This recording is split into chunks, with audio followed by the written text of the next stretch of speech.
the liberalization policy has failed to bring any growth to the African coffee sector. So what next? If liberalization is no good, do we abandon liberalization as a policy? My view is that no, not necessarily. Because indiscriminate state controls has its own challenges, and there are many obviously bad examples in Africa. So perhaps state controls may not be the answer. So what do we do? Mr. Chairman, I have a few suggestions to make. My first suggestion is that African coffee-producing countries should begin to rethink their policy and carry out policy analysis as part of their policy process and get their policy mix right. Policy, you begin with policy identification, policy initiative, policy design, and blah, blah, blah. Along the chain, you have a policy evaluation. And at that point, I think many African countries are failing to carry out that policy evaluation to see what or how far the liberalization policy has taken them. My second view, Mr. Chairman, is that we need to resist wholesale privatization. Instead, I urge African coffee countries to encourage private sector participation in the coffee industry against privatization. And what do I mean by participation? By participation, I mean that we need to decouple the various operational activities along the coffee chain, determine which ones could better be carried out by the private sector and which ones by the public sector, and assign the roles appropriately to the private sector and to the public sector in the form of a partnership. In other words, I am asking that we encourage and promote public-private partnership. My third point is to urge African governments to reintroduce or increase public sector spending for infrastructure and other coffee development programs to enhance productivity.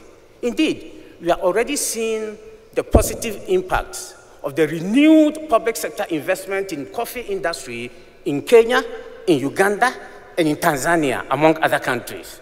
And I think there's the need to do even more. My fourth suggestion, Mr. Chairman, is that coffee-producing countries in Africa should pursue pricing policies that consistently increase the share of export prices to their farmers. It's happening in Tanzania, and to a large extent in Uganda and in Ethiopia. Here, I just give out some figures to show for Arabica production in Africa, Tanzania, Uganda, Ethiopia. Those are proportions of export prices that are being paid to coffee farmers. If you take Tanzania, from 36% in year 2004, is going up so far to 61%.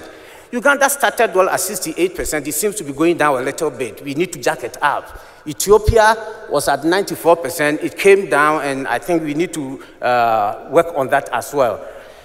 Now, my fifth suggestion, Mr. Chairman, is to develop programs, or for African coffee producing countries to develop programs to promote and train coffee farmer groups for four main reasons. First, to help coffee farmers improve their bankability and access to credit. And when I say bankability, Mr. Chairman, bankability has two sides: the savings and the credit. And I think the two need to be taken along.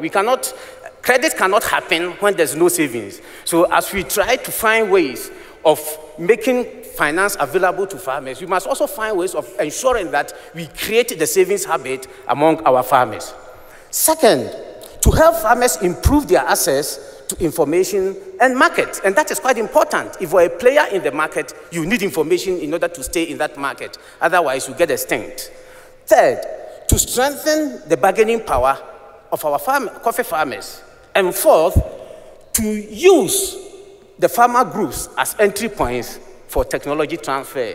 And if I talk of technology transfer, Mr. Chairman, allow me to make a quick comment by saying that as part of the liberalization policy, one prescription is that even agricultural research has to be commercialized and privatized. I'm afraid I have a different opinion, because in Africa, I see that agricultural research is a public good. And if it's a public good, the state must pay for it. And so if we follow this policy prescription, ladies and gentlemen, we will kill research.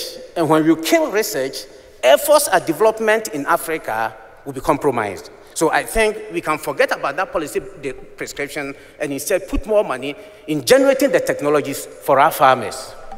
Sixth, for the countries that have liberalized with the private sector within the market and buying the green beans from the farmers, they try to set what we call indicator prices. And I'm advising that for such countries, please, let's have a mechanism of monitoring the implementation of that policy so that we can ensure compliance. Seventh, I suggest that we create stabilization fund to solely support coffee prices and its development. Now, I ask the question, is that even useful after giving the trend analysis of the African coffee performance? Is it useful for anybody to even invest in coffee in Africa?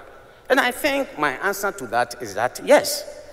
I say yes because I think Africa has a potential. First, as we do know, there's been robust global coffee demand, which estimated to be growing between 2 and 2.5% per annum, and it's expected to continue. And this is interesting because this is happening at a time that we have economic crisis globally and demand for several commodities have gone down.